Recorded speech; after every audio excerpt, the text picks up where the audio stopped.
My parents demanded I give up my law career office for my sister's 7-month wedding prep. They had no idea my boss was already documenting everything. The office that almost wasn't the initial post.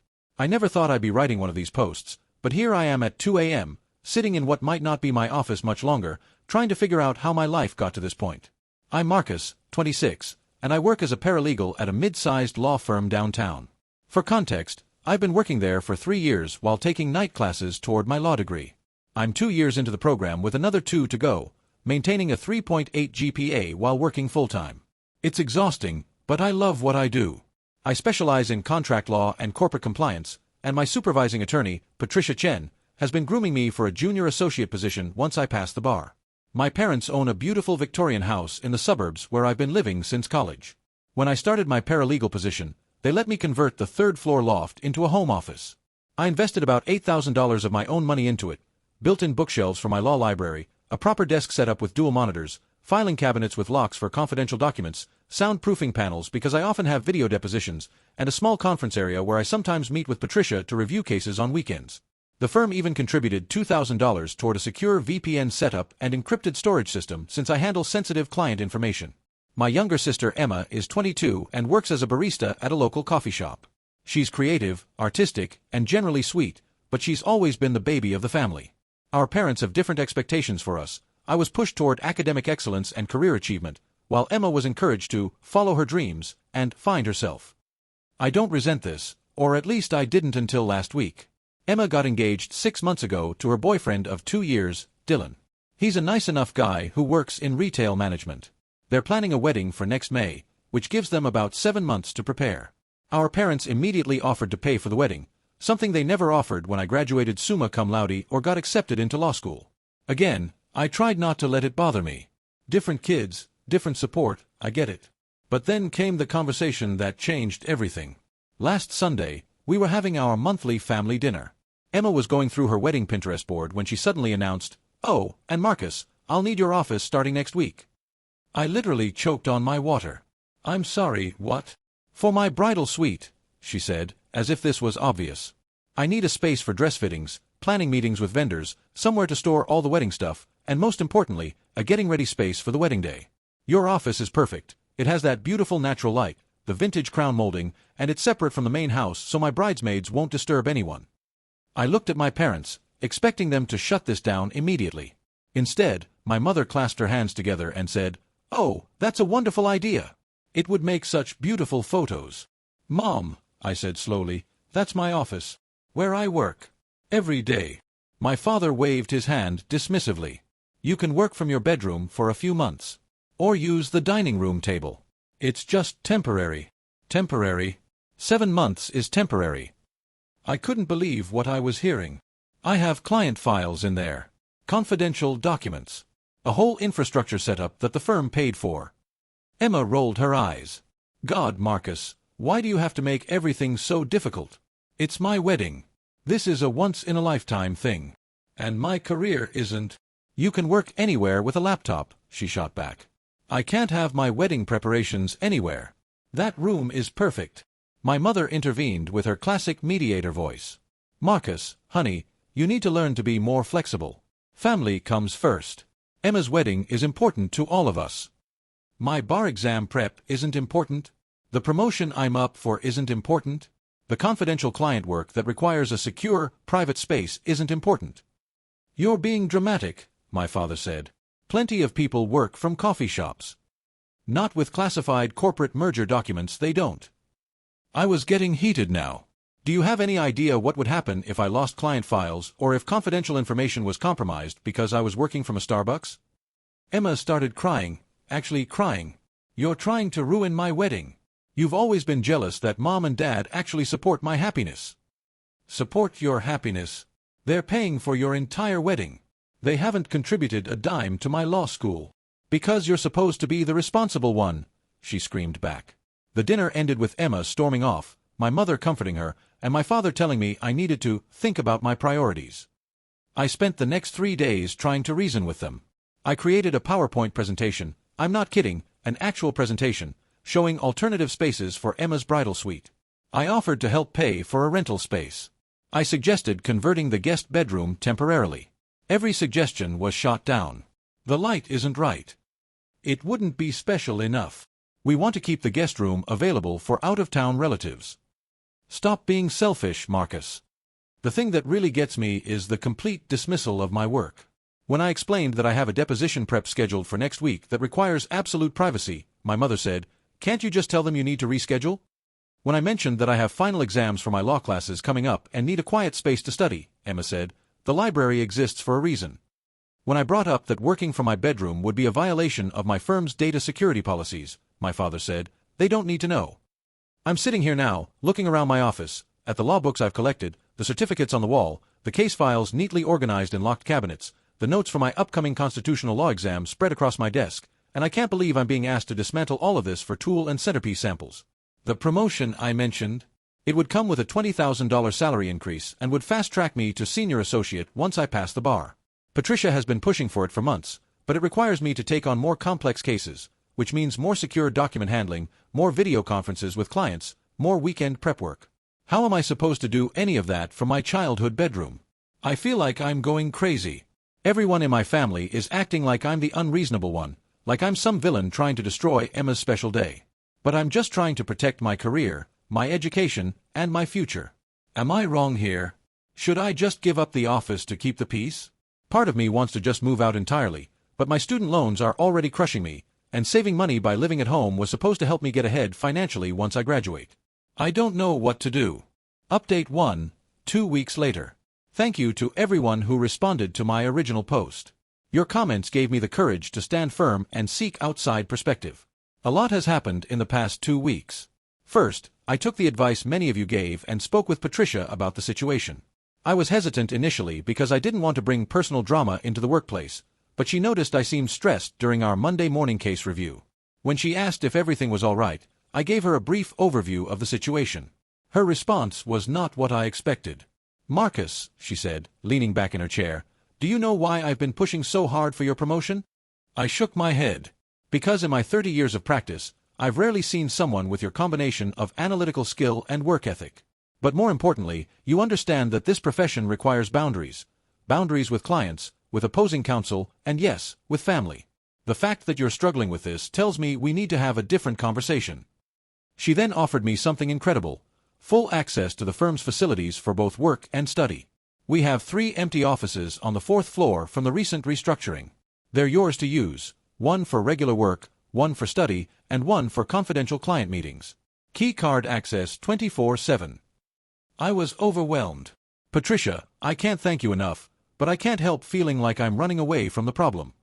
You're not running away, she said firmly. You're establishing professional boundaries. Let me ask you something. When you're a practicing attorney and a client asks you to do something unethical because they're family, what will you do? I'd refuse. Even if they cried. Even if they said you were ruining their life. Even if your entire family turned against you. I understood her point immediately. She continued, "This isn't just about office space, Marcus. This is about whether you're going to let emotional manipulation dictate your professional boundaries for the rest of your career. Your family needs to understand that your work isn't a hobby that can be pushed aside when convenient." She also offered to write a formal letter on firm letterhead explaining the legal and ethical requirements for my workspace, particularly regarding client confidentiality and data security. Sometimes, she said, people need to hear it from an authority figure before they take it seriously. That evening, I went home with Patricia's letter and a new resolve. I called a family meeting. "I need everyone to understand something," I began, Patricia's letter in my hand. "This isn't about Emma's wedding. I want Emma to have a beautiful wedding.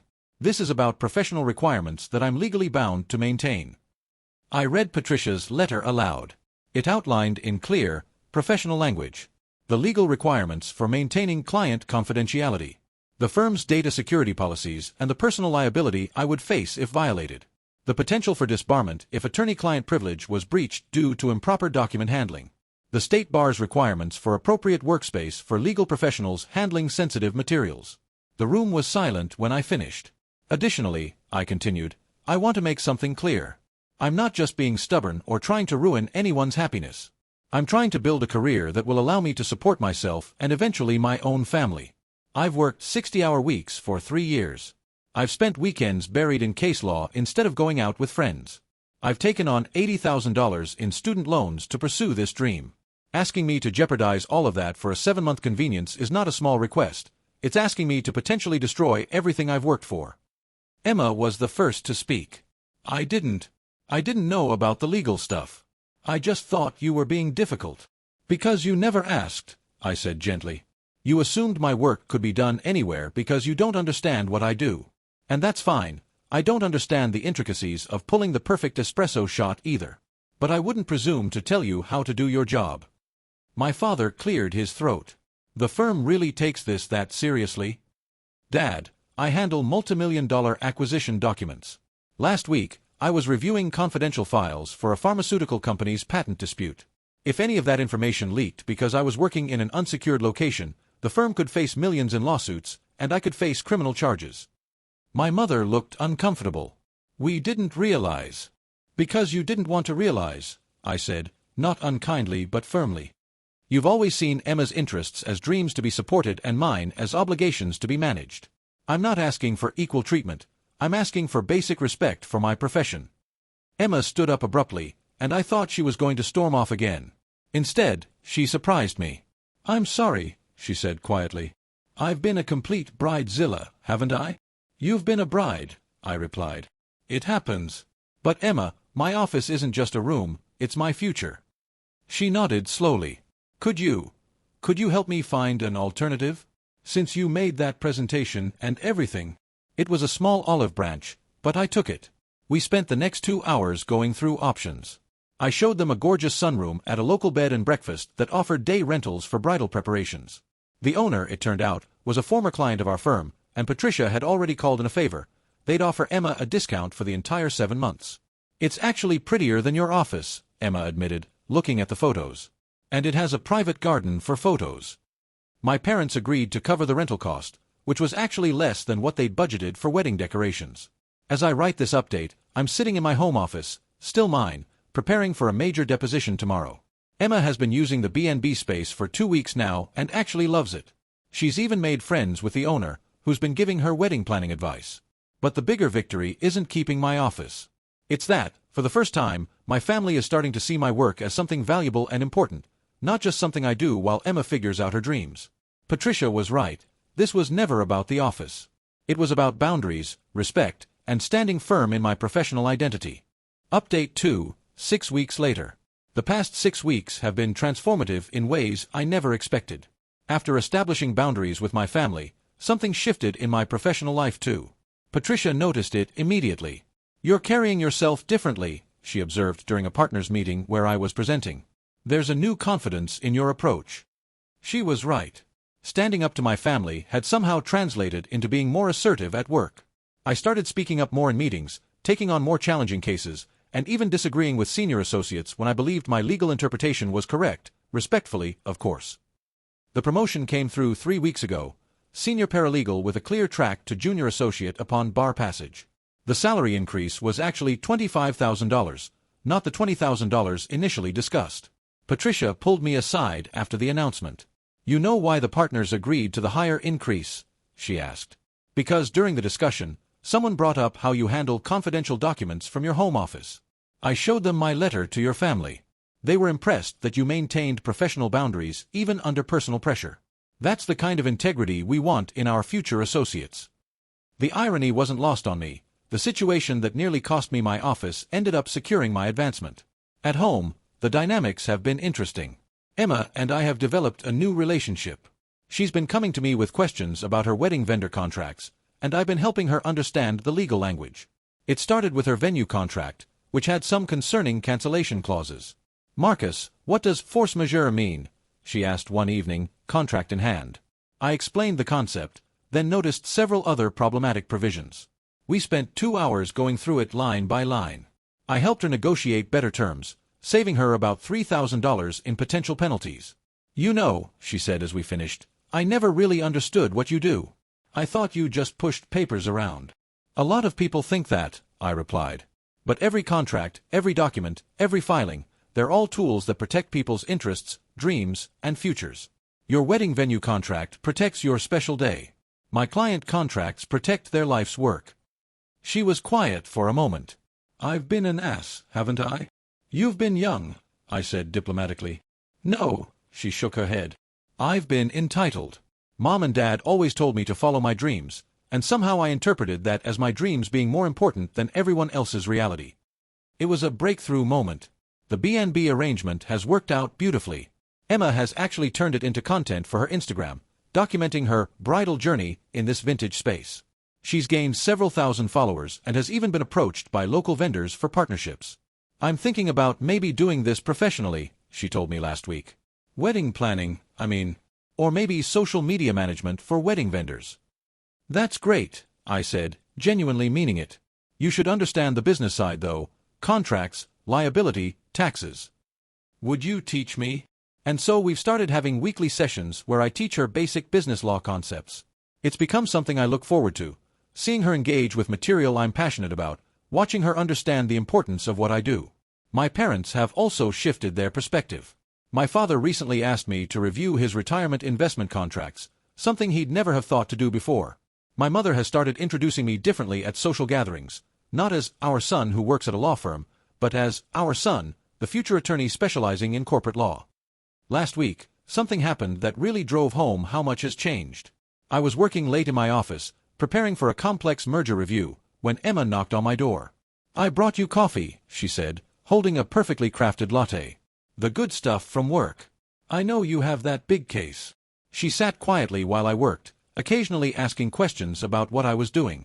At one point, she said, I was thinking about how I wanted this room for wedding prep because of the aesthetics. But watching you work here, I get it now. This isn't just a pretty room with good light, it's like your command center. Every book, every file, every monitor placement has a purpose. That's exactly what it is, I confirmed. I almost took that away from you for some tulle and flower arrangements, she said, shaking her head. God, Marcus, you could have lost your promotion. You could have lost your career trajectory. And for what? So I could have pretty getting ready photos. You didn't know, I reminded her. But I should have asked. I should have cared enough to understand. That conversation led to an unexpected development. Emma asked if she could shadow me for a day at the firm. Patricia approved it, and Emma spent 8 hours seeing what I actually do. She sat in on client meetings, with permission, watched me prepare documents, observed a video deposition, and even helped me organize case files. At the end of the day, she was exhausted. How do you do this and then go to law school at night? She asked, genuinely amazed. Caffeine and determination, I replied. And I thought pulling doubles at the coffee shop was hard, she muttered. The experience changed her. She started referring wedding planning clients to me for contract review. She's been telling our parents that they need to start taking my schedule seriously. She even defended me when our aunt suggested I should take time off from work to help with wedding decorations. Marcus has actual responsibilities, Emma said firmly. His time is billable at $200 an hour. Would you ask a doctor to skip surgeries to tie ribbon around chairs? The wedding is now 2 weeks away, and our relationship has never been better. Emma asked me to review all her vendor contracts, which I did pro bono but with full professional diligence.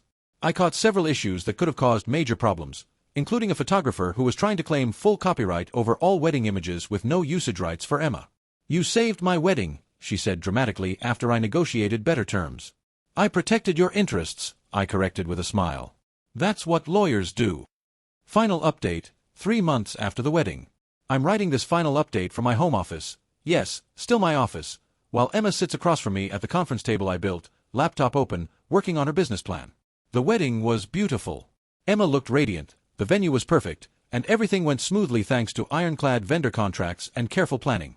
During the reception, Emma gave a speech that surprised everyone, especially me. I want to thank my brother Marcus, she said, champagne glass raised.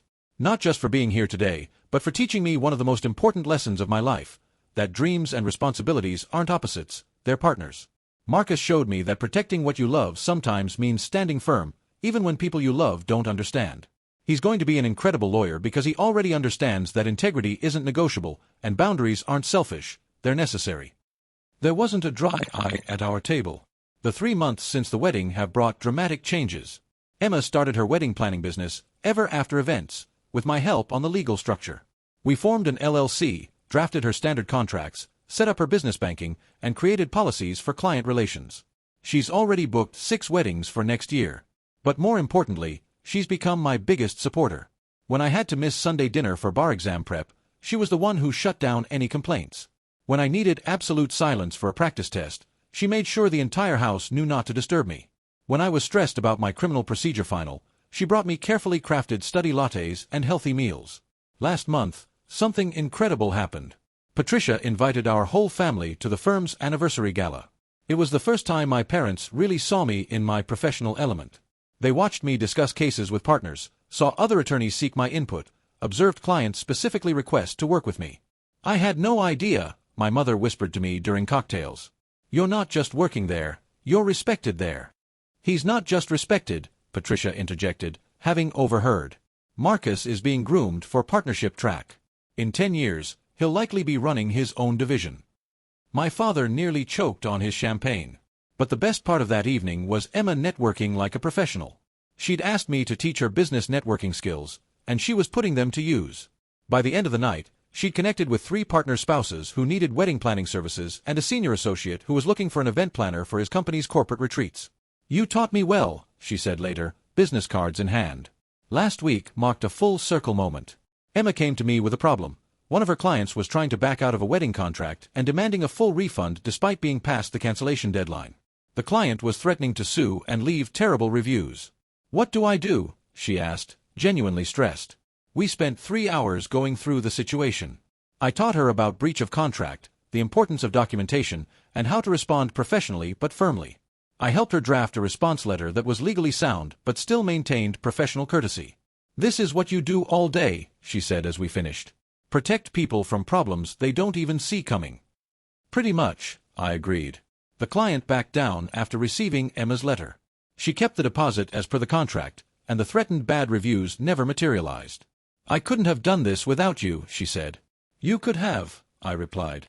"You just needed to learn how." Our weekly sessions have evolved into something more comprehensive. We're working through basic business law, contracts, intellectual property, important for her photography arrangements, and even some tax basics. Emma is a surprisingly eager student. "I used to think business law was boring," she admitted during yesterday's session. "But it's actually fascinating. It's like architecture for agreements. You're building structures that hold up under pressure." "That's a perfect analogy," I told her, impressed by her insight. The most unexpected development has been our parents' change in attitude. They've started treating both of our careers with equal respect. When relatives ask about their kids, they speak about Emma's growing business and my legal career with equal pride. They've even started a family tradition where once a month, Emma and I each present a professional development update during dinner. Emma shares her business growth, I share my legal victories. My home office remains my sanctuary, but it's also become something else, a symbol of boundaries respected and professional identity acknowledged. Emma sometimes works from here when she needs to focus on contracts or business planning. We've developed a comfortable rhythm of shared professional space. "Remember when I wanted to turn this into a giant closet for wedding dresses?" Emma asked yesterday, laughing at the memory. "You wanted to install a makeup station where my law library is," I reminded her. "God, I was such a brat. You could have lost everything." "But I didn't," I said. "And you learned. That's what matters." She's right though, I could have lost everything. If I hadn't stood firm, if Patricia hadn't intervened, if I'd given in to keep the peace, I might have lost the promotion, failed my exams, or compromised client confidentiality. The trajectory of my entire career could have been altered.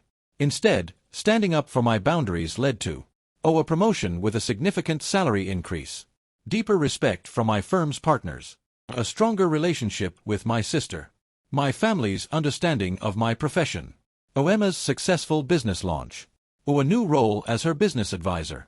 Next month, I take the bar exam. Emma has already promised to keep the entire house silent during my final prep week. She's even arranged to stay at Dylan's parents' house to ensure no disruptions. "It's the least I can do," she said. "You've given me a career. Time for me to help protect yours." Patricia tells me the firm is already preparing my associate office, a real one, not a converted storage room, but a corner office with a view of the city. They're that confident I'll pass the bar. "You know what quality I value most in future partners?" Patricia asked me recently. "It's not just legal acumen or work ethic. It's the ability to maintain professional boundaries while still being compassionate. You showed that with your family situation. You stood firm without being cruel, taught without condescending, and turned conflict into growth. That's the kind of lawyer who builds lasting client relationships. As I finish this final update, Emma just looked up from her laptop where she's drafting a vendor agreement using the template we created together. "Hey Marcus," she said. "I've been thinking. Once you pass the bar and I get my business more established, maybe we could do something together. Like, legal services specifically for small event businesses. You could handle the legal side, I could bring in clients from the wedding industry." "That's not a bad idea," I said, genuinely intrigued. "We could call it Everlasting Legal, or something equally cheesy." "Till death do us partners," she suggested, and we both groaned at the terrible pun. But terrible puns aside, the suggestion represents something important. We've gone from siblings at war over office space to potential business partners. We've transformed from her seeing my work as an obstacle to her happiness to her seeing it as essential to her success. The office that almost wasn't has become the foundation for both our futures. My legal career is on track, Emma's business is thriving, and we've built a professional relationship I never expected to have with my little sister. Sometimes the best revenge isn't revenge at all, it's standing your ground until others rise to meet you at your level. Emma didn't need to be punished for her entitlement. She needed to be educated about the value of professional boundaries. My parents didn't need to be cut off for their favoritism. They needed to be shown what they were asking me to sacrifice. In the end, protecting my office protected more than just my workspace. It protected my career, transformed my family relationships, and created opportunities one never anticipated. That converted loft remains my command center, but it's also become a symbol of professional boundaries respected, dreams protected, and family relationships strengthened through understanding rather than conflict. The girl who wanted to turn my office into a bridal suite is now my most dedicated business student and professional supporter. The parents who dismissed my work now seek my legal advice. And the firm that watched me navigate this personal challenge with professional integrity has fast-tracked my path to partnership. All because I refused to give up my office. Sometimes the smallest stands create the biggest changes. And sometimes, standing firm in your truth allows others to find their own footing too. Emma just asked another question about contract law, and I need to help her understand indemnification clauses. Some might see this as karma or cosmic justice, but I see it as something better. Growth, understanding, and a family that finally recognizes that all dreams, whether they involve white dresses or legal briefs, deserve respect and protection.